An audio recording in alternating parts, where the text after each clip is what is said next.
Good evening. Thank you, Prajwal, and namaskar to everyone.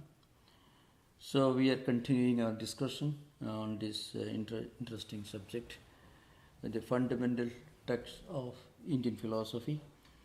So today I'm going to discuss some of the vital aspects of Advaita philosophy, which sometimes can be is liable to be misunderstood frequently. So that's what I'm going to focus on today.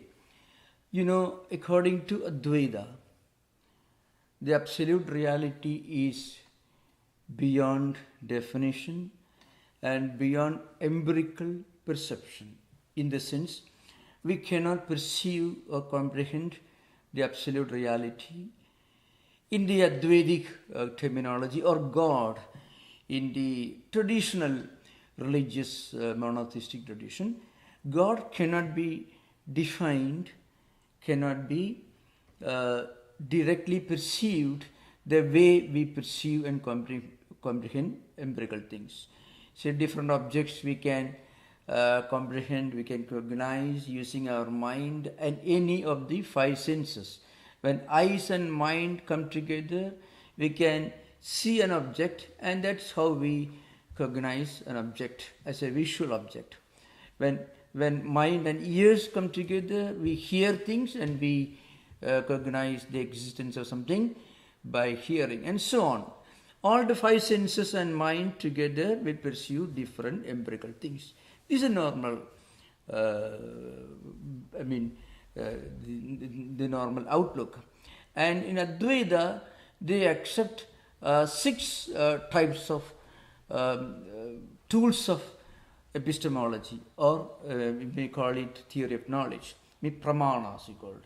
Pratyaksha, Anumana, Upamana, Shabda, Arthavati, Anuvalabdhi. In English, direct perception, sensory perception, inference, comparison, or presumption, maybe verbal testimony, and also negation. Negation also is a kind of knowledge. You come to know of the absence of something, that is also a kind of knowledge.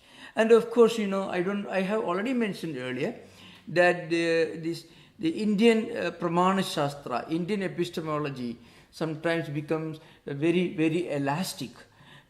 Some of the fringe groups of Indian philosophical systems accept four more additional tools, which somehow can be included within the umbrella category of inference or presumption. For example, Sambhava and Aitihya, something that happened and you come to know about it, and some kind of a hearsay, and then some external gesture, and then after leaving out all other possibilities, you infer something. Actually, all these are different expressions, different forms of inference according to Naiyayikas and others. But the fringe groups, like the Pauranikas, you know, there are many fringe groups of Indian philosophy. They are mostly the masses, you know, those who believe in mythological stories, you know, they believe in this extended form of epistemology. But Advaita accepts only six, that is Pratyaksha, Anumana, Upamana, Shabda, Arthavati, and Anuvalabdhi. And of course, among the Mimamsakas, the Bhatta, the more prominent of the Mimamsaka systems, accept six pramanas, and Prabhakara just accept only five pramanas. Buddhists accept only two, and Indian materialists accept only one, Pratyaksha Pramana, direct perception. More or less, you know, they correspond to modern ultra-rigid, fanatic scientists. They will tell you whatever science reveals alone is only truth, nothing else. They're more or less like that.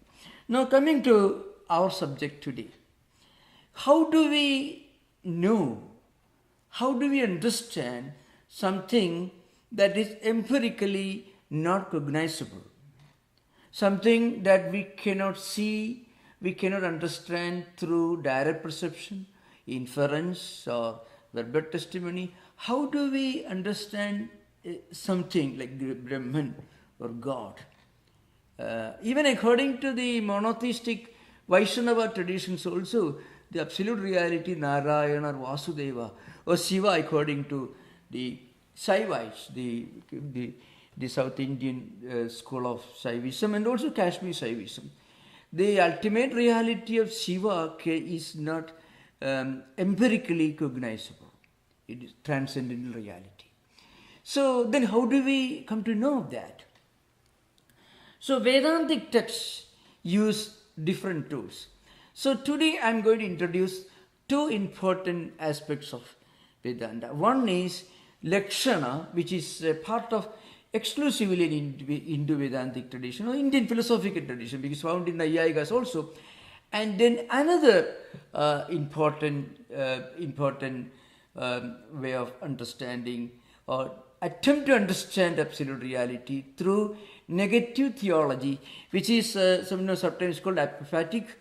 It's called apophatic mysticism or negative theology, used by Plato, and of course it was popularized by Meister Eckhart, the great German mystic, who used this technique of defining God by saying what God is not.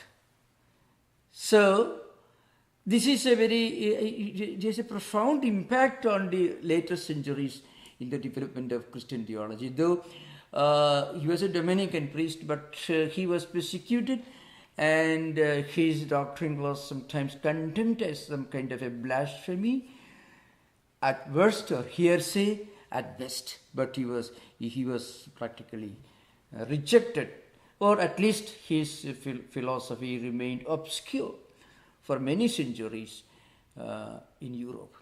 So these are, but you can find this apophatic theology, approaching the divine or God through negative theology, can be found in its original form, can be found in the Upanishads, in the Atharvaveda Upanishad, that is Mandukya Upanishad. So the most prominent mantra of Mandukya Upanishad is the genesis of apophatic theology, negative theology.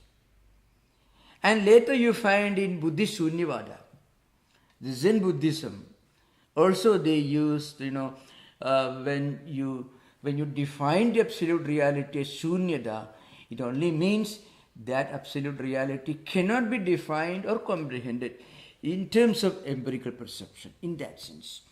So first we are going to define these two lakshanas, which I mentioned earlier. Lakshana means definition. So there are two types of lakshanas generally used in Vedantic dialectics, Vedantic theology. It means, lakshana means a definition based on the characteristics of something. So, there are two ways of understanding this. One is Tadastha Lakshana, the other is Surupa Lakshana. Tadastha Lakshana is an attempt to understand something by analyzing or pointing out the characteristics of that in a secondary sense. Surupa Lakshana is an attempt to understand it by saying what it is. Again, it may appear to be a contradiction. Vedanta says the absolute reality cannot be named or defined. But you need some tools. Even for thinking, you need language. Even thought also takes place in the form of a language. You cannot really think unless you have language as a tool. So how do we try to define and understand God or absolute reality? By saying something which is infinite, which is transcendental, which is empirically non-cognizable. So Tadastha Lakshana is secondary, remote way of indicating the absolute reality, where the characteristics are distinct from its original nature, yet indirectly in a remote manner tries to make it known. In the Brahma Sutra, the second sutra, Adhado Brahma Jijnasa, Janma Yasya Yataha. But it means from what? From that which is the origin of everything, or that from which all these originate. That from which whatever you see around you originates. In fact, this defining God as the ultimate final cause is part of mainstream Christian theology, at least according to many schools. How do you understand God? We can only understand the most direct way, or the most simple way to understand God, the one who creates this universe. Okay, so that from which all these originate. Janmad Yasya Yataha. This is the Brahma Sutra, but it is actually a sutra, a condensation of a great statement that comes in the Taittiriya Upanishad. In a dialogue, Taittiriya Upanishad is part of Krishna Yajurveda. This is an interesting dialogue in Taittiriya Upanishad between a father and his son. You can imagine a time when a son asks such a profound philosophical question to a father, and father just opens the tap of the highest form of mysticism. So here a son, Bhrigu, that's the name, he goes to his father and he makes a request. Adhihi Bhagavo Brahmeti. Bhagava means, oh Lord. It means a respectful term to his father. Please teach me the nature of the absolute reality. Now, father could have easily asked him to go to the nearest temple and pray. That would have solved the problem. But that's not the way in ancient India, intelligible fathers, parents solved the problem. The father tells, you sit there, think, use your brain, use your reason, and try to find out the origin from which all these originates. And he says, Annam pranam chakshusotram mano vancham idi. Annam is matter. So, word, matter, different objects, trees and mountains and valleys, oceans and skies and everything. And energy, prana, mana, mind, intellect. Think of this, from where all this originates. Itova imani bhudani jayante yena jatani jivanti yet prayanti abhisamvishanti tad vijiknyasasva tad brahma. So that from which imani bhudani jayante, bhudani means all which have come into existence. That from which all these objects emerge.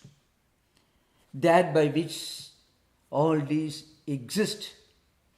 And that by which that towards which everything gets dissolved. That is Brahman. And vijiknyasasva. You meditate, you contemplate, you understand reality. Here, father is not telling him this is Brahman.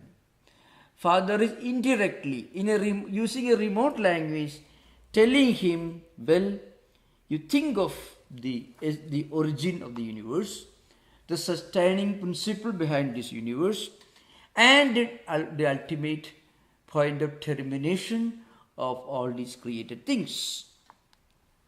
It is called Tadastha Lakshana. So, Tadastha Lakshana is an indirect way of implying something, but what is mentioned is distinct and different from the Lakshya. Lakshanas are different from Lakshya. That is the real meaning. Lakshanas are distinct and different from Lakshya. Lakshya means what is sought to be proved. Lakshanas are the characteristics using which you try to prove something. In contrast to this, the other method is Surupa Lakshana. So in Swarupa Lakshana, you cannot really say what Brahman is. An important point is, the moment God becomes defined, God becomes finite. Now, I have to explain one important thing. When you stick to Advaitic terminology, Brahman is the term you have to use, or maybe the absolute reality. So I would stick to that term. If you define Brahman and then tell me that Brahman is infinite, you are contradicting yourself. Anything that is defined is limited by the definition. A definition is a superstructure within which you try to limit something. But still, you have to use a language. So the language is used, Satyam, Jnanam, Anantam, Brahma is used here. Or Sat, Chit, Anantam. These are two ways of understanding or defining Brahman, which is actually non-definable, but using your non-tools, language, to really indicate it directly. That means you are giving the essence of it. Satyam, Jnanam, Anantam, Brahma. I mean the truth, absolute, knowledge, absolute, and bliss, absolute. That's the only way you can actually understand, define Brahman. So now the point is, these are two different ways by which the absolute reality is approached or maybe analyzed in Vedanta scriptures. That's why one important thing is, in Vedanta, scriptures do not reveal the truth. Scriptures only remove the obstacles. Shastram tu ajnana nivartakam na jnana pravartakam. All scriptures, including the Upanishads, all the books that you have got, they do not reveal the truth. But they remove all wrong notions from your mind. They drive away darkness from your mind. And once darkness is gone, what is left out is light. Again, you can make this clear with the help of the analogy. A semi-dark room where you see an object which looks like a snake. You are frightened. You bring light. You understand it is not a snake. It is only a piece of rope. Of course, in this original Rijusarpa the analogy, there are four options given: Sarpa, Bhuchidra, Danda, Jaladhara. The rope could be mistaken to be a crack on the floor, a stick, a curved stick, a thin stream of water, and also a snake. These are four possible delusions. Of course, in modern 21st century, you can have any number of delusions. Even if you start internet, that's enough to give more delusions. And if you want many more options, you can open the computer. But in the ancient books, you can find these four possible hallucinations or delusions are given. But when you bring light, you are not removing a snake. You are only removing darkness. And when darkness is gone, what is left out is light. And light is there, you understand the object for what it is. It is only a rope. Like that, you read all the books. When you read great books, great scriptures,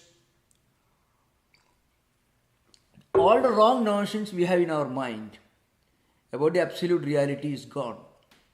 And when all wrong notions are gone, something will remain.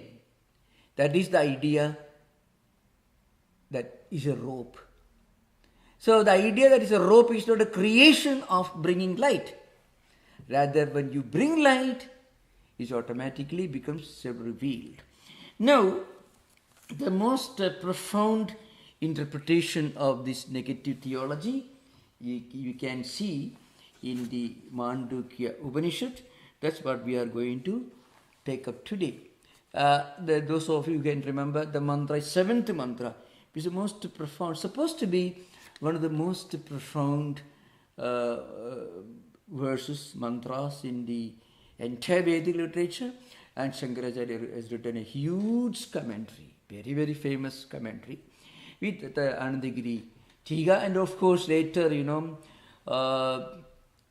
Sureshwaracharya, who wrote Brihadaranyaka Vartika, and then Naishkarma Siddhi, and then Vajaspati wrote Bhamadi and Kalpataru, Parimala. Also in the Padmapada tradition, you have Panchapadika, Vivarana, Vivarana Prameya, Sangraha, and so on. You find in all these books, this idea is being again and again clarified. The mantra is something very, very grand and very great. It says, na antaprakyam, na bahishprakyam, na ubhayada prakyam, na prajnanaganam, na prakyam, na aprakyam, adrishyam, avyavaharyam, alakshanam, achindyam, avyapadeshyam, ekarma pruktayasaram, prapanjopashamam, shantam, shivam, advaitam, chadurtham, manyande, sa atma, sa vijñeha. It's a very, very, very, very famous description. I shall try to give short English explanation, then I will try to explain. This Turiya. So what is Turiya? Sa Atma, Sa Vijñeha. The word Turiya is used here. What is Turiya? Now, in the Mandukya Upanishad, a special method of analysis is emphasized. It's called Prakriya. Prakarshena Kriyadedi Prakriya. A special way, a comprehensive way of analyzing the absolute reality. It is done with the help of our own experience. Our experience in the triple dimensions of time. Not past, present and future, but time linked to our own internal perception and experience. That is Jagrat, Swapna, Sushupti. Waking state, dream state and deep sleep state. So the idea is this. According to Vedanta, according to Advaita Vedanta, there is one perceiver, one subject, one witness called Drashta or Sakshi in Vedanta, which is present not only in waking state or in dream state, but also in deep sleep state. That perceiver, the cognizer, that subject, that witness is unchanging. So, Mandukya Upanishad tells you that during waking state, you experience various different objects in the external world, using our mind and our senses of perception, whether eyes or ears and so on, waking state. So, at that time, the perceiver, the drashta is called Vishwa, in the macro level, Vaishwanara, and you see all these external objects, gross objects. Now, when we experience with full awareness, when we experience in waking state certain things, we are likely to reproduce the same experience in dream state. See, when you walk in the street and when you see different objects, different cars, different vehicles, different leaves and stones in the streets, and you walk alone, you don't notice them. You don't see in the dream these things, specifically you don't see these specific objects.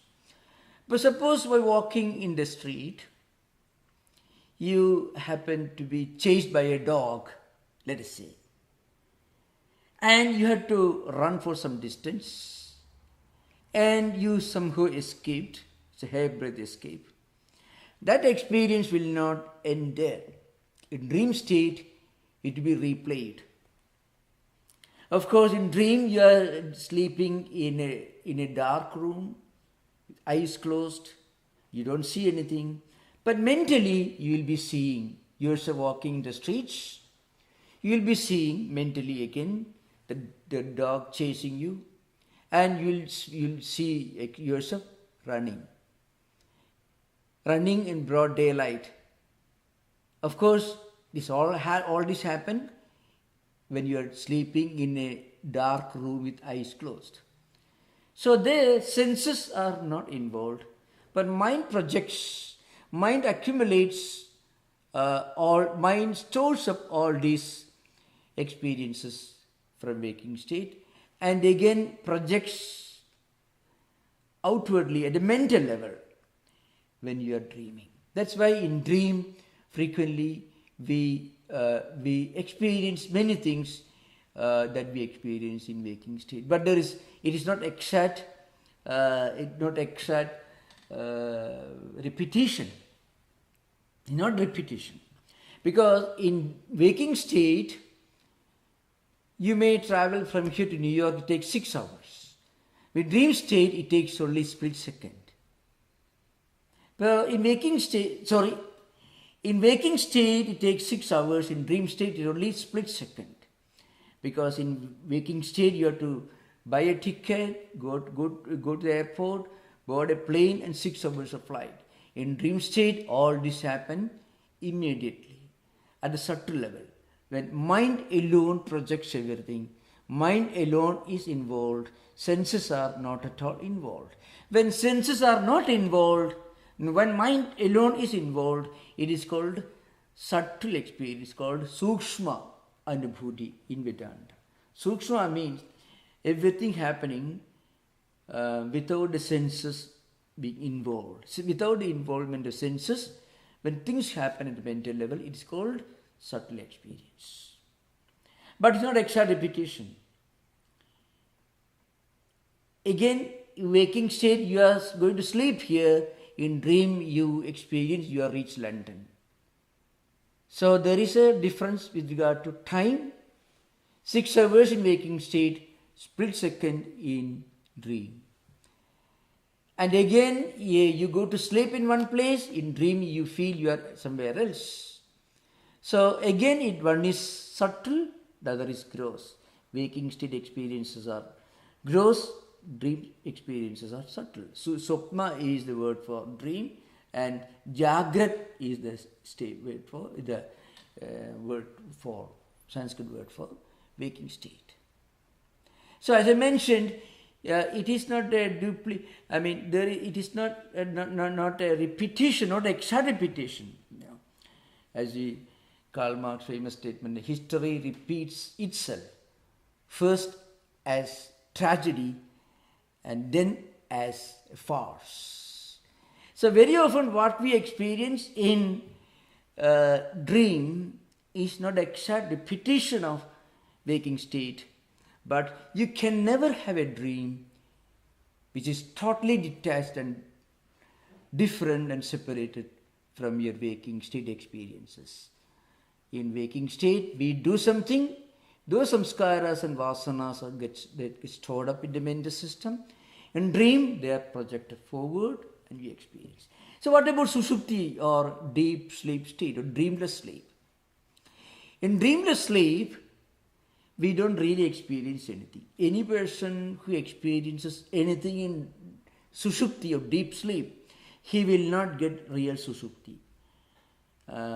Because either in coma or in anesthesia, you don't feel the sense of total restfulness when you come out of coma or anesthesia. You feel a kind of internal disturbance. But a man who really gets deep sleep, he feels total restfulness. This is an important thing. So according to Vedanta, there are only 2 states of human experience when you get complete rest.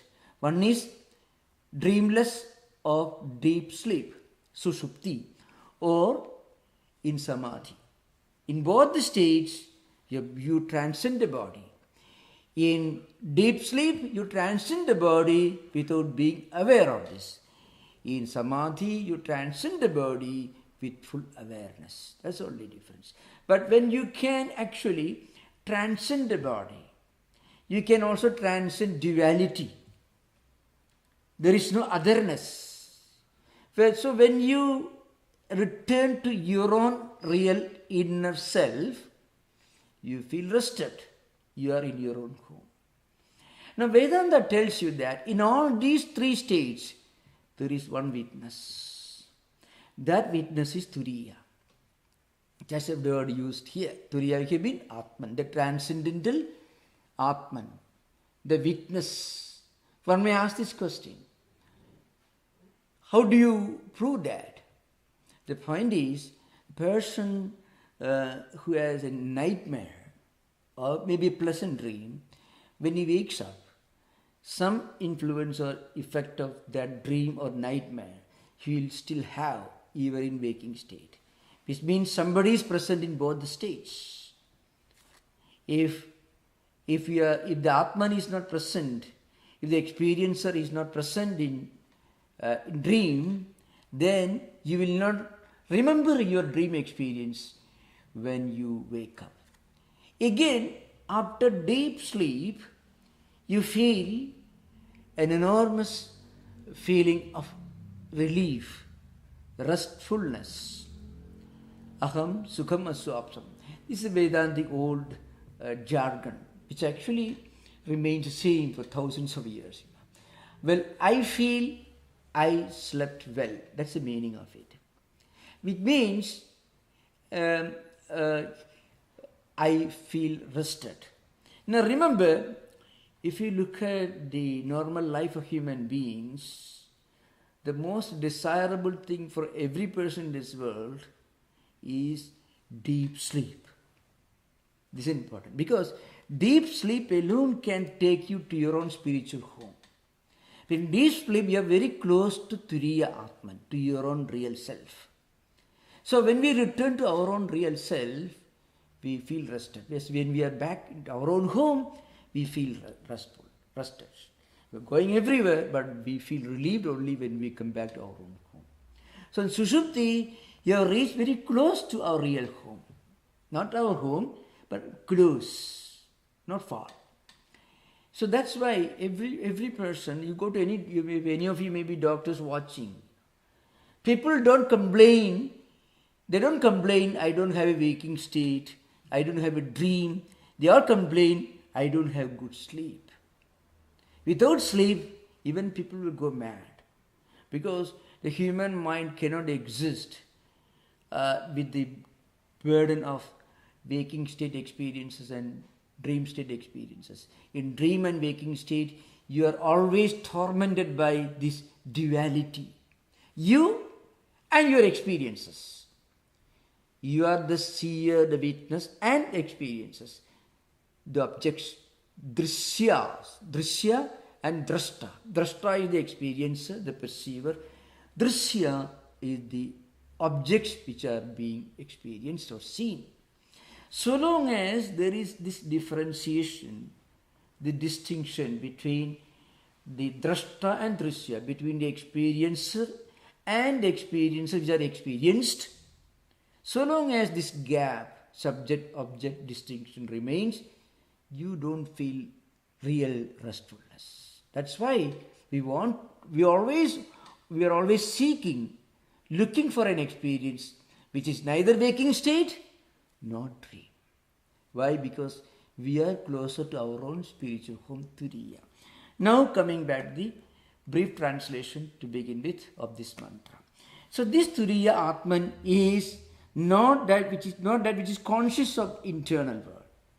So what it means is, this Atman is not the experiencer of dreams. And again, it is not the experiencer of, or it's not conscious of the external world, of the external objective world. And again, it's not conscious of both. No, bheda prajnam. So na is used here, na means not. So you can, Eckhart uses the, Eckhart language is also very, very important. Eckhart is called it's, in its absolute terms, negative theology or apophatic mysticism or apophatic theology can be applied only in the context of Advaita. This is very important. Because Eckhart's problem was, he was persecuted. He was a Dominican priest. He managed to save his life with the help of the Dominican bishop of the locality. But then he was called to Rome and there he disappeared. We don't know what happened. So the man disappeared. That's because he was trying to apply apophatic theology, negative theology in the context of monotheistic interpretation. That is true also. So the point is, when you want to really understand God, most people want God to be a combination of all that is positive. God is compassionate, God is wonderful, God is beautiful. All the temples, they're all well dressed. All Hindu gods are extremely well dressed and extremely well decorated. Everywhere you find, in all traditions, one or God to be a very wonderful, superhuman being. Now, if you define God as a totality of that is positive, then how do you explain the reality, the non-deniable, the undeniable reality of many unpleasant things in this world? Then you have to invent a devil. Put the whole blame on the devil's head. So these people fighting all the time. So for the first time, and unfortunately for the last time, it was a Meister Eckhart who tried to really take Christian theology beyond the monotheistic obsession of defining God as the full totality of all that is good. Sagala Kalyana Guna Nidhi, that is Ramanuja. So the point, but again you find Ramanuja's Prabhati in his Sharanagati Gadya, Ramanuja also tries to take the ascent to this transcendental dimension of the monotheistic concept. That is also another, because that we will discuss when we discuss Ramanuja's philosophy, which we will discuss in course of time. So you can find this in Zen Buddhism also. The Shunyata concept also is another thing, and also in other traditions. So this is technically called in Vedanta Nishedha Mukhavakyam, means speaking in terms of what may not be said about the absolute reality. That's what Eckhart did. Eckhart did not deny that God was great and good and wonderful and all that. What he said was, God cannot be limited to this definition, that God is good. That's something. So any kind of limitation is a blasphemy in the higher philosophy. You are defining what you call infinite, and then you call it infinite. So what is infinite cannot be defined. Only finite can be defined. That's called Sarva Pramana Avadhi, means the absolute reality is beyond the reach of all tools of epistemology, direct perception, inference, or whatever it is. And this mantra continues. So this turiya is, so is the mantra, na antaprajnam, na bahishprajnam. Antaprajna means, it's not taijasa. Taijasa is the term that we use for the witness of experiences in dream. And Vishwa is the term we use for the experiencer of external objects in waking state. Now, Ubhayada Prajnam, not a combination of both. Now, gradually you will understand, Turiya as Atman is present in all these states. But Turiya cannot be limited as the witness, as the experiencer of either dream objects or waking state objects. Without Turiya's presence, we won't be able to see anything. Without Atman being present, we cannot see anything. But Atman cannot be limited to the status of just a witness or experiencer of external objects in waking state, or the experience of dream objects in dream state. That's the meaning. See, without Atman being present, you will not be experiencing anything in waking state. But still you cannot define Atman as the experiencer of waking state experiences alone, because there will be limiting. You cannot limit it. That's the point. God is present everywhere. In that, can you say the whole world is equal to God? No. So that's why, because that will make the infinite finite. You'll be reducing the infinite to the status of finite. See, very subtle logic. And if you read Shankaracharya's commentary, you come across this. He says, if you can, and that's one mantra says towards the end, if you analyze, well, who was within me in waking state? And that person was with me in dream state. That's why I'm able to remember waking state experience. That's why, waking state experiences are replayed, re-experienced in dream in a different way. But still, they have always some connection with waking state experiences. You can never have a dream without some connection to some experiences that you have gathered in waking state. So there is a bridge, the same person. So something like this. A man who owns a house with 3 stories, he can go to all the 3 rooms. But you cannot see, he is the owner of the house. So you cannot say, you don't come here, you sit here. You cannot say. He is present in all the 3 rooms, and he is not present in all the 3 rooms. Why? Because he is not limited in any of these rooms. He is present in all the 3 rooms means he is not particularly present in any one of the rooms. Like that, Turiya is present in waking state, in dream state, in deep sleep state. But at the same time, the Turiya is not limited to any of these states. That is subtle logic. That's why Eckhart said, Father, Son and Holy Ghost. So you cannot really define the absolute reality in terms of the Holy Trinity.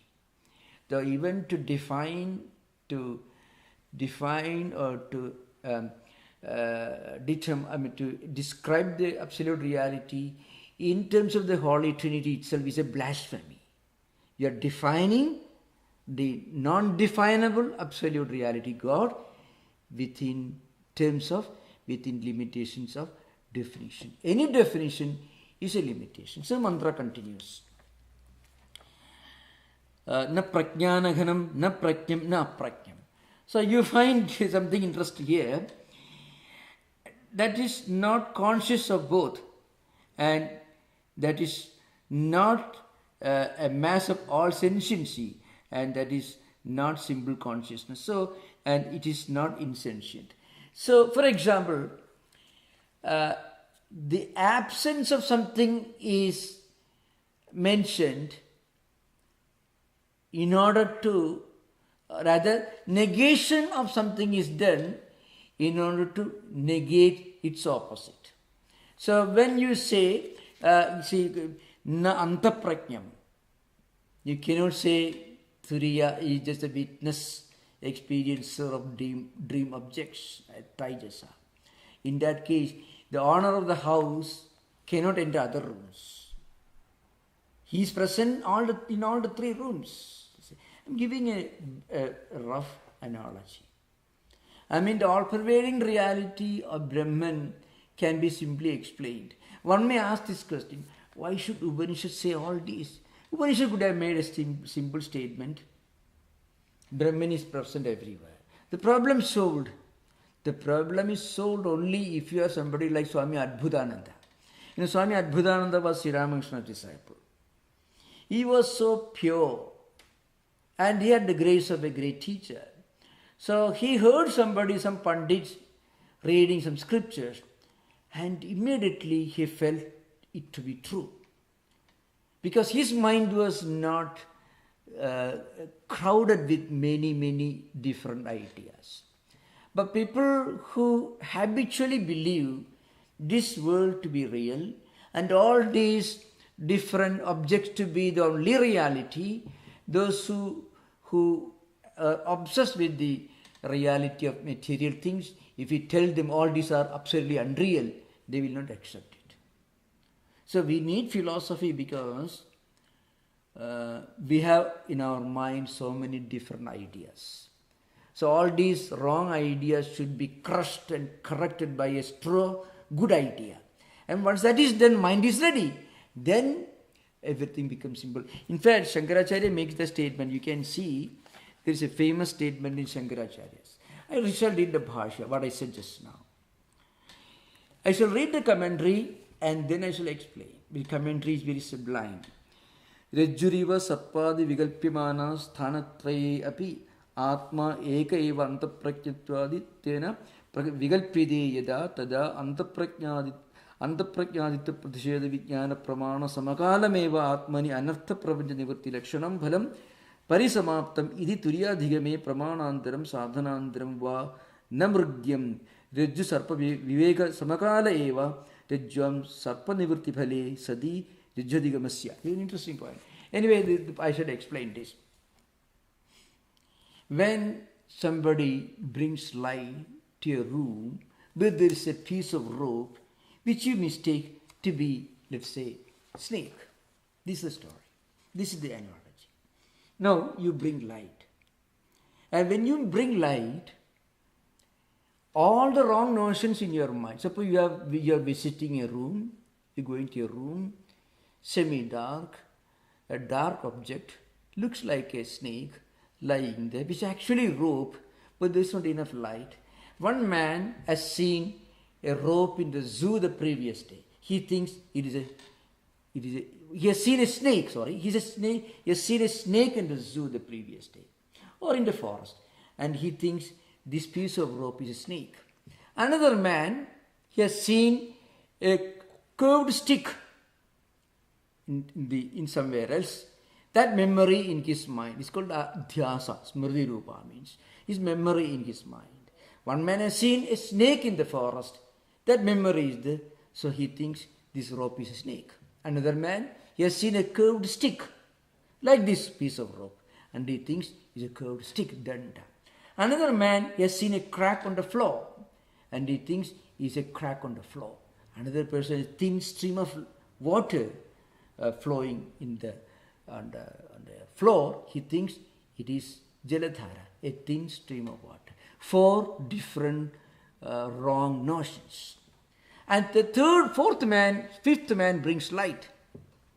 And then maybe he switched on the light. Now it's very obvious, clear to everyone. It is not a snake. It is not a stick. It is not a thin stream of water. And it is certainly not a crack on the floor. When you bring light, again you don't analyze. Is it a snake? No. It becomes so simple. The moment darkness goes away, the moment light comes, darkness goes away, that very split second, it becomes very clear to you that it is not a snake, but only a piece of rope. Again, you don't go analyzing what kind of snake, was it a real snake? No. Like that, Shankaracharya says, when our mind is pure, like Swami Advaita, he was an elderly person, but his mind is so pure. He had no wrong notions. He did not have any cobwebs in his head. Absolutely empty of all wrong notions. All pure. His mind was so pure. It's called Chitta Shuddhi.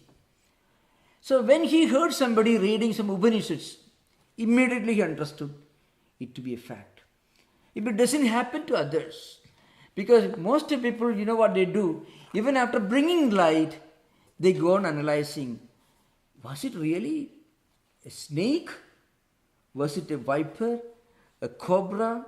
Was it poisonous? rattlesnake, the water snake, go on analyzing.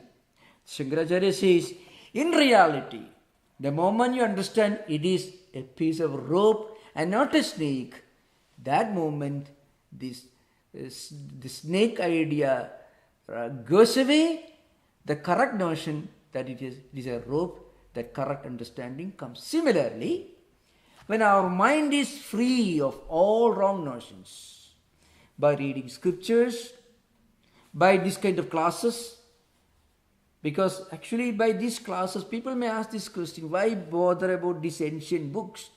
Actually you'll be surprised, when we read about these ancient books, when you go crazy over some higher sublime philosophy, you're actually cleaning your mind of all dirt and filth. Otherwise, the mind will be gathering all kinds of dust and filth and everything from everywhere. Now you are removing all this and you're filling in its place some higher ideas which are at least not problematic, which are less troublesome. So spiritual philosophy is a friend. Spiritual philosophy doesn't take you to God. Spiritual philosophy itself will not make you spiritual. But spiritual philosophy will remove many of the obstacles, many of the dirt and filth and other undesirable things from our mind. Throw away, remove all these things and keep our mind busy with some higher ideas. That's why I mentioned, if you cannot take the name of the God, you fight among yourself. Ramanuja said this, or Shankaracharya said this, I don't agree with this. You can say if you want, or at least you say you read Socrates' dialogues, Plato's works you can read, because that will keep our mind at a higher level. At least you remove a lot of dust and filth from our mind. But Shankaracharya says, when such a mind is ready through sadhana chadushtaya sampatti, that is a proper discerning wisdom between real and unreal, then a sense of renunciation and a kind of self-restraint, other 6 disciplines, and a strong urge for spiritual emancipation. That is Dityanitya Vastu Vivekaham, Ihamutra Phalabhog Viragaha, Shamadhi Shakka Sambhati Mumukshuttum. And they again reading scriptures, higher books, thinking over that, Sravana, Manana, Nididhyasana, all these disciplines, they will not directly take you to God, but they will remove a lot of thorns and weeds and sharp stones that lie on the road that takes you to God. That's the idea. At least clean up it. You know, in our Olima retreat, a lot of our devotees do a lot of racking during the Memorial Day. They do a lot of hard work moving all the throw or stones, and we have a huge retreat here. So on the Pacific coast, 2,300 acres of land. So during Olima retreat time, number of our devotees from different places, they will bring all these instruments, they will go on removing the weeds and grass and sharp stones lying in the streets. Now what's the use?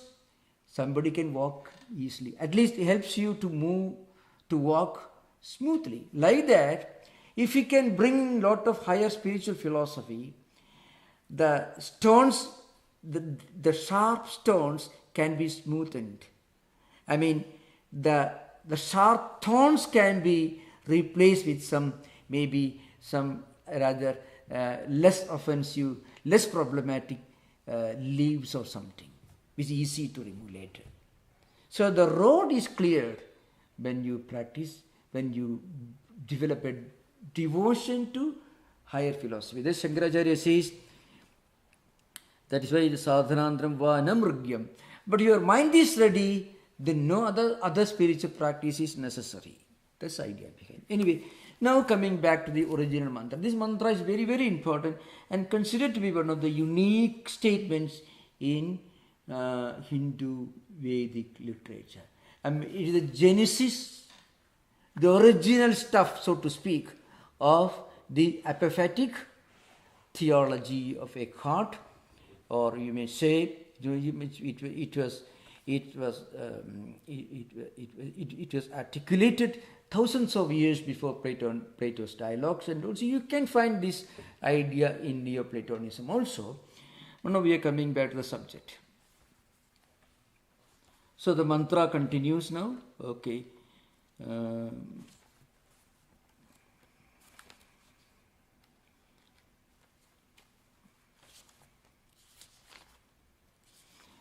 So this turiya is not conscious of anything. It is not limited to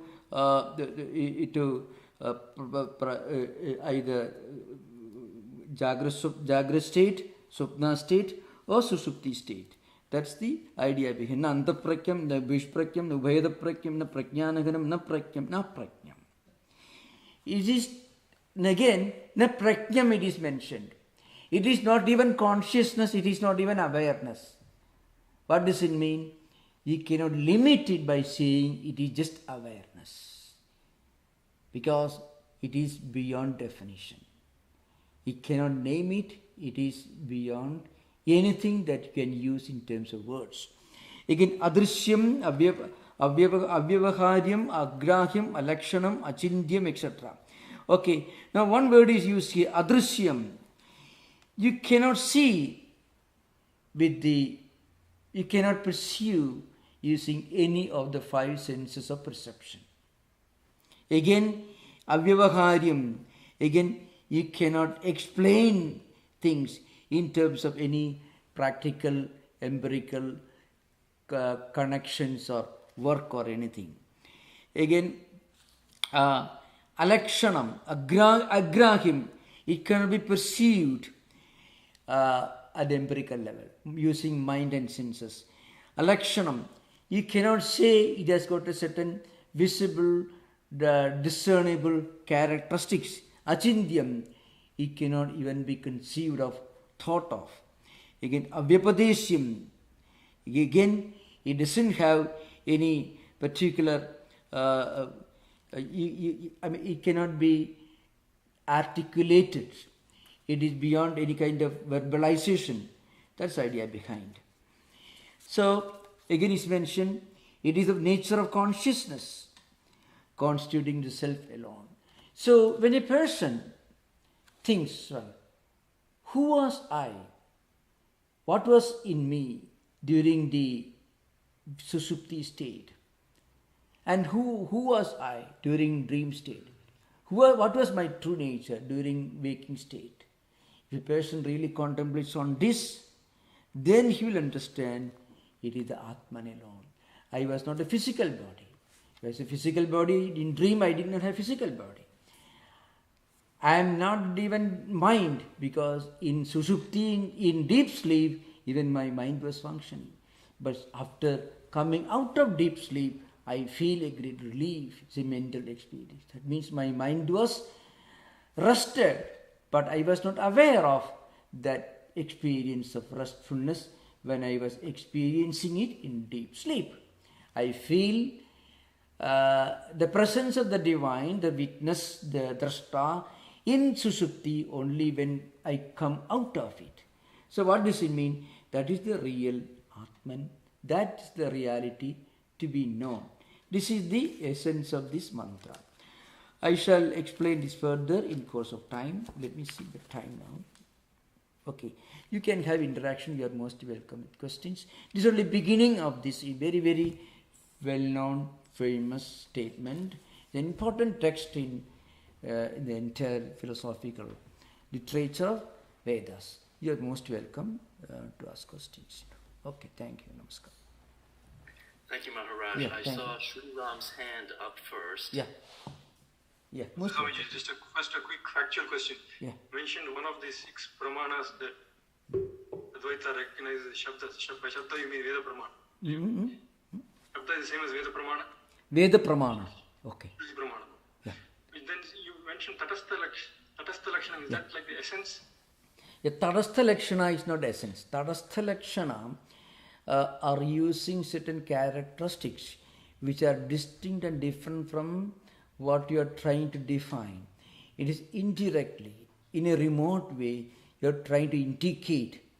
You are not actually naming it, you are not giving the essence of it, you are just implying, for example, that from which this whole universe emerges. It is an indirect way. You are indirectly implying that the reality from which this entire universe emerges, that reality is Brahman. There, you are not naming it. Indirectly, that from which all these come. It is indirect. And the other is, Swarupa Lakshana is giving the essence of it. Yeah. So in the definition of Atma in the Tattwabodha, it says, Kulu Sukha Karana Sharirat Vyakirikta Panchakoshatitas Yeah. Chidananda Swarupa. Yeah. Chidananda Swarupa Sanyat. Yeah, you know, when you use the word Satchidananda, it is Swarupa Lakshana. But when you use the word Panchakosha Atida, Panchakosha Vilakshana, Panchakosha Vilakshanatvam itself means being distinct and different from Panchakoshas. This, Annamaya Kosha, Pranamaya Kosha, etc. Now, there you are not directly implying, you are indirectly pointing out. So it is both and Swarupa Lakshana.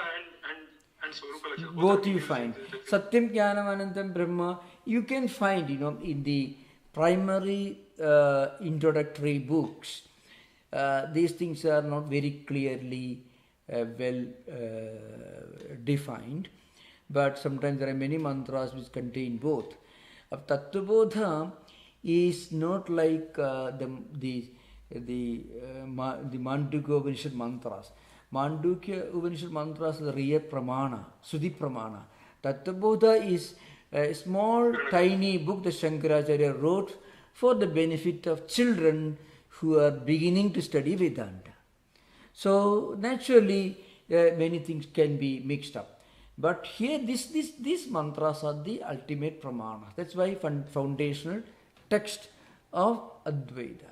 This is the very, very, very important thing, See, you also said that we cannot equate the world to God.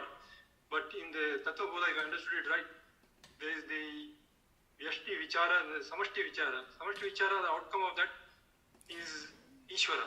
Yeah, I understood it correctly. You see, Samashti, according to Vedanta, Samashti, the macro, the universal, the cosmic.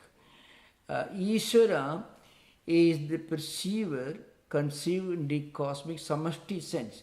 Sometimes called Hiranyagarbha, sometimes we call it the Ishvara, and so on. Vyashti level, it is Jiva. So in the Mandukya Upanishad itself, you find in course of time, next class we will discuss that. The macrocosm, the universal, the macro at the macro level, and microcosm, the individual level, the fundamental unit, smallest possible unit. They are the same, but that should be understood properly. For example, at the experience level, at the micro level, prajna is jiva. But the macro level, prajna is Ishvara. Because in the Sushupti state, all these things get immersed in the Ishvara. And then again, when you wake up, these experiences will come back again. So, one important thing is, this particular mantra is trying to analyze absolute reality on the basis of 3 levels of human experience or human consciousness or human awareness. That is Jagrat, Sopna, Sushupti, waking, dream and deep sleep experiences. So how do we realize this? So it says, if a person really contemplates, what was I? Who was I? What was in me when I had my dream? And when I slept, had deep sleep, I did not feel anything. But when I woke up, I feel great relief. Why? Because there was somebody who was experiencing that restfulness in deep sleep, but it was not in the state of awareness. The awareness came only when you wake up from Sushupti state. Later, I tell you, after some of these texts are over, I shall try to explain some of the fundamental ideas mentioned in some of the early books, the primary books, Tattwabodha, Atmabodha. These are all introductory books, Then you focus on this. Tattwabodha doesn't need any teacher. Just simple thing. Just like alphabet. Tattwabodha is like the alphabet of Advaita Vedanta. Okay, we'll discuss later. Thank you.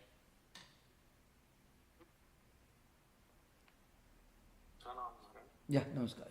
You mentioned about the pramanas accepted by the Advaita Vedanta, and also the pramanas accepted by the yoga system. Pratyaksha, Anumana, all these pramanas. If there is conflict between these pramanas, like for example, when we see Earth looks flat, but through inference we can see that it's not flat, it is round. And same with mirage and other things. When we see mirage appears like water, but the Shabda Pramana, or a knowledgeable person informed us that it is not water. When there is conflict, these pramanas are the experiences. How do we resolve that, and what takes precedence? I tell you, you just said something very interesting. That is, Pratyaksha Pramana, the earth looks flat. Now, scientists, physicists, they accept only, when they proclaim to accept only Pratyaksha Pramana, direct perception. But actually, without using inference, science cannot move 1 inch forward, you find. Because inference is only, all inferential activities are based on some kind of direct perception. Without a background of direct perception, you cannot have any inference. You have seen the classical example, wherever you have seen the smoke, you have seen some connection, some association with fire. That is based on a direct experience. So when you see at a distance there is smoke in the mountains, you infer there could be fire. Either a kitchen or mountain. These are 2 examples given in the classical books. So actually inference has its roots on direct perception.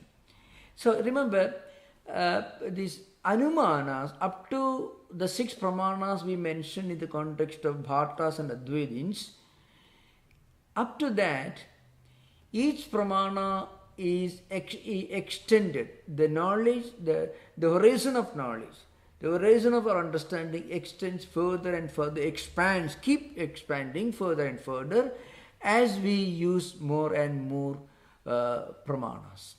Pramanas are not self-contradictory. It's an important thing. Pramanas are not self-contradictory. You have to use inference only when you feel dissatisfied with what appears to be direct perception. You use inference. So just like, there is a smoke in the mountains. Your previous experience is that every association of smoke and fire you have verified earlier. But there can be smoke also without fire, without the association of fire. It is not totally impossible in modern times. So the point is, but still you have to verify. And again, that you have to need comparison, analogy, upamana. You have to use it. And also sometimes you have to refer a book to confirm Velvet testimony. And sometimes there are situations which actually defy, which don't agree with any of these tools. You have to use Sabda Pramana, you have to take a book whether there can be fire without the invariable association of, there can be smoke without the association of fire. You read a book, so you can find, and finally you understand there is really no fire. That is Anupalapti, negation. So remember, up to the 6 pramanas which are accepted by Advaitins and Bhattas, all these 6 pramanas are very relevant. Each extends the horizon of your awareness and understanding without mutual contradiction. That's an important thing to remember, So, if we are unable to resolve the apparent conflicts, what do we do at that time? At that time, you use the inference. You're using inference. Yeah. What our mind and eyes tell us may not be true or may not be the whole truth. There are many number of experiences. Not only that, Vedanta, the ultimate principle of Vedanta is because you are perceived empirically, it is untrue. Vedanta tells you whatever you perceive at the empirical level, for that very reason is not absolute reality, because absolute reality is incomprehensible at the empirical level. But it is not absolutely unreal, remember. Whatever we perceive at the empirical level is not absolutely unreal, but it is certainly not absolutely real. All empirical experiences are subjected to modifications. All empirical experience, including the latest scientific discoveries. Modifications, every paradigm brings a new concept, a new idea, a new approach. Every scientific paradigm brings in a new approach. So what you said should be corrected. You say that whatever we perceive should be real. No. If that were true, then there will be no science actually. Why should you use laboratories? Absolutely. So remember, every piece, every tool of epistemology further extends the horizon of understanding. Okay? Thank you. Another thing I want to mention, Advaita doesn't say that all empirical knowledge is totally unreal. What it says is, it is not absolutely real. It's relative. It is not absolutely real, but it is certainly not absolutely unreal. It's all come within the realm of Maya and Mithya. We discuss later. Thank you. Thank you. Thank you. Swamiji, I have a question of clarification. Yeah. The word Atman is sometimes translated in English as soul and sometimes as self. Are all these three words synonymous? Do they mean the same? Yeah, in fact that's true. In fact that problem is there. The word Atman is used in Vedic language, Upanishadic language, Indian philosophy, sometimes to mean mind, sometimes to mean intellect, sometimes even referring to body, and so on. But in Vedanta, when we use the word Atman, we mean Paramatman, the universal, absolute, all-pervading reality. It is, if from another perspective, the same reality when conceived as the origin of the universe, it is called Brahman. The same reality as Antaryami, as the indweller, as the immanent indweller, Antaryami is called Atman. That is also the common practice. You don't use Atman, Aham, you see, Aham Brahmasmi. There, that all-pervading reality, which is the essence, which is the origin of the universe, it is actually my true nature. So that means Jiva Brahma Aikyam. That is the ultimate principle. So Atman in Vedanta means Antaryami. But as you mentioned, the word Atman is used in Ayurveda. Atman means body sometimes. But in English, is soul the right? Soul, capture the same meaning. That's true. Soul, self, with capital letter S, but in soul they write only small letter S. Well, there's a problem of translation is there. But when you read the context, the full context, perhaps the implication becomes clear. Yeah. Thank you. There's a problem of like the ancient text, ancient words, vocabulary. Very often the meaning becomes obvious to us only when we read and listen to these ideas again and again. Thank you. Thank you. Yeah.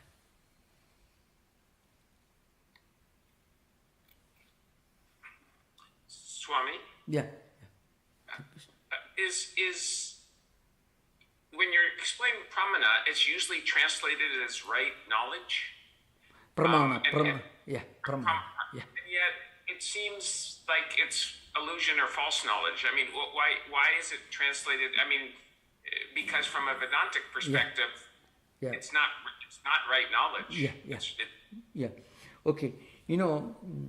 Pramana Shastram is the Sanskrit word. It means the science of tools of knowledge, epistemology of theory of knowledge. So when you use it in the sense of epistemological tool, then you can say different ways, different methods of understanding the reality. So pramana itself by itself, it could mean real knowledge. So if you should give pramana to what you say, means you should give a proof, so that it's a real knowledge. It's also mean. But as you go further and further, in Vedanta, the absolute reality is not something that can be revealed, that can be comprehended using pramanas. Because if you say the pramanas can reveal the absolute reality, then the absolute reality becomes defined. It becomes limited. It ceases to be infinite. So very often to focus on the fact that absolute reality cannot be defined beyond description and definition, that's why, it is beyond all pramanas. This is an important thing. In fact, these books are also negated when you get the experience. But that's the glory of Vedanta. Vedanta tells you, even the books I am quoting and teaching, these books also are not equal to the experience of the truths which are mentioned in these books. That's why, that's why sarva pramana avadhi, beyond the limitations of pramanas, transcending the reach of pramanas.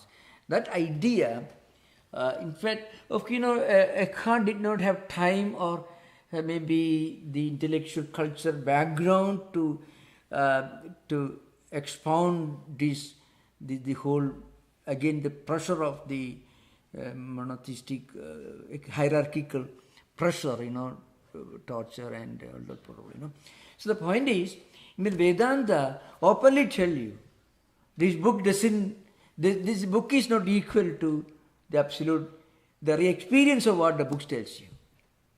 The courage to say the book is only secondary. But book has a primary importance because the book reveals certain things intellectually. Intellectually, this book reveals certain great things.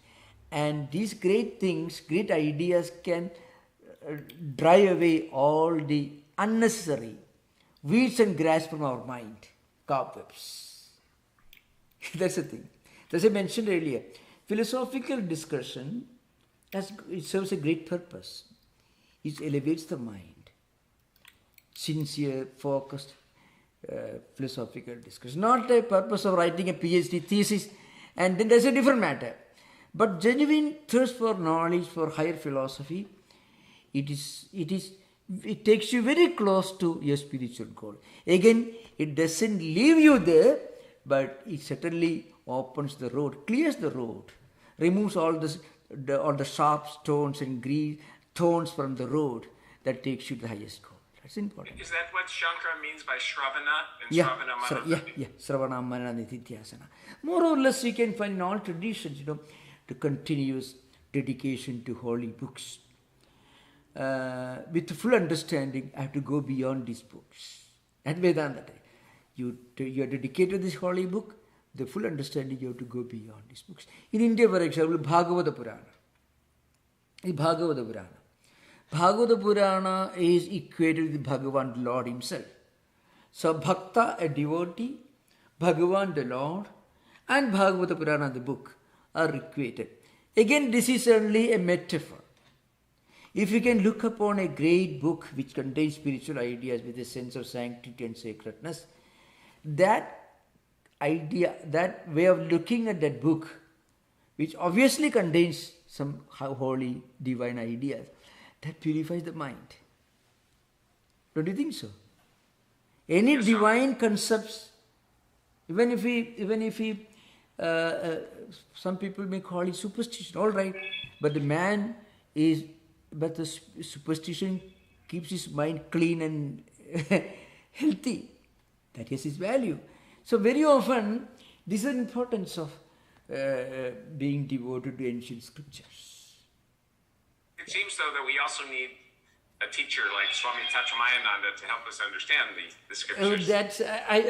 Anyway, that is, I don't know how far I deserve that high estimate, that's a different question. Okay.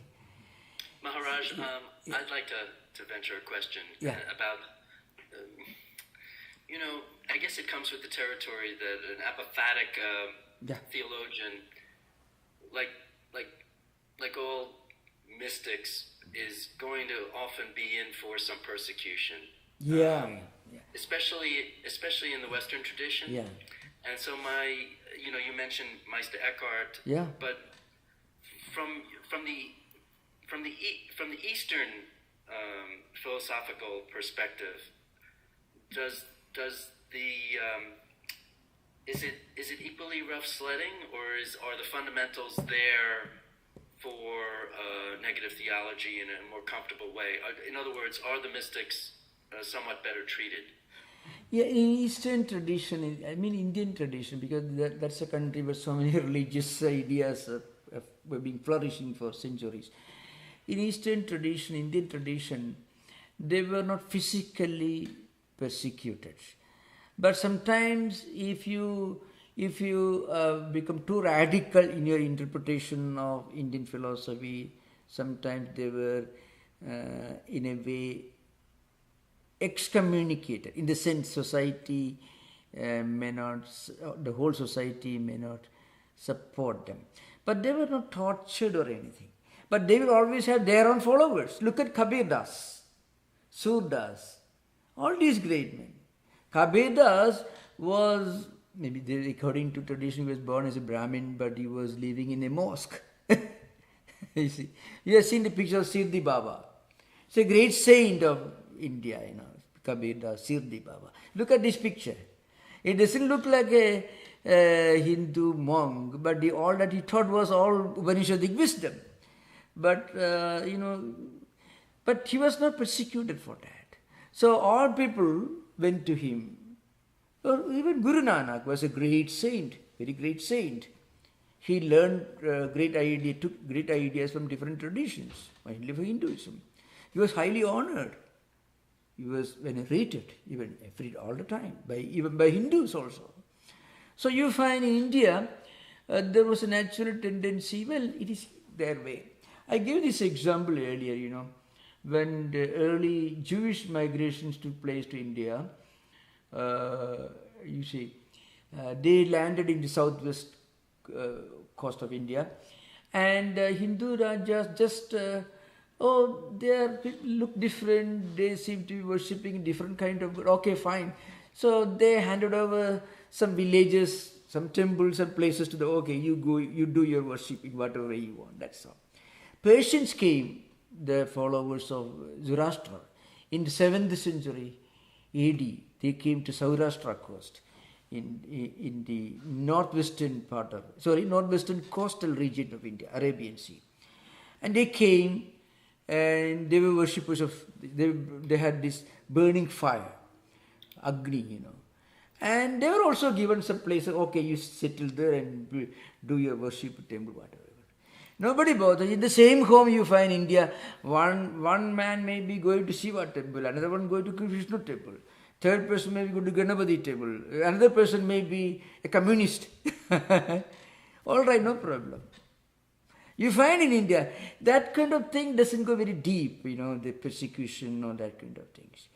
They go very deep. It doesn't go very deep, in fact. That's an important thing to remember. It is free from physical persecution of any kind. Almost totally free, yes. Yeah. Thank you, Maharaj. That's a welcome alternative. Very welcome. Yeah. I don't see, Mark posed a question that I believe you addressed in your answer to David, and there were no more questions. Thank you so much. Thank you so much. So, oh yes, I have an important announcement.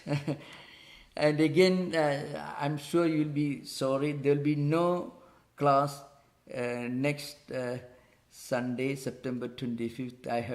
I'll be going abroad again.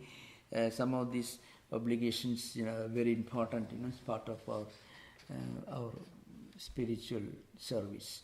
So there'll be no foundational text of Indian philosophy class on next Sunday, September 25th. No class. Please remember. The next class on the foundational text of Indian philosophy will be on October 2nd, 6 p.m. So the next class will be October the 2nd. Please continue to monitor our website savedanta.org for latest information. Also, I want to remind you again, we have Durga Puja celebration in the new temple, 2323 Veloga Street, San Francisco. We will have Durga Puja on Saturday, the 1st October. Please remember. Then again, of course, there will be no Bhagavad Gita class. It's an in-person class in the old temple next Friday. So thank you so much. Thank you for all your enthusiasm and encouragement. Okay, thank you. Namaskar. Om Shanti Shanti Shanti Harihi Om Tat Sat Sri Ramakrishna Pranamastu. Recording stopped. Thank you. Thank you, Yeah, thank you. Thank you, Maharaj. Thank you so much. Thank you.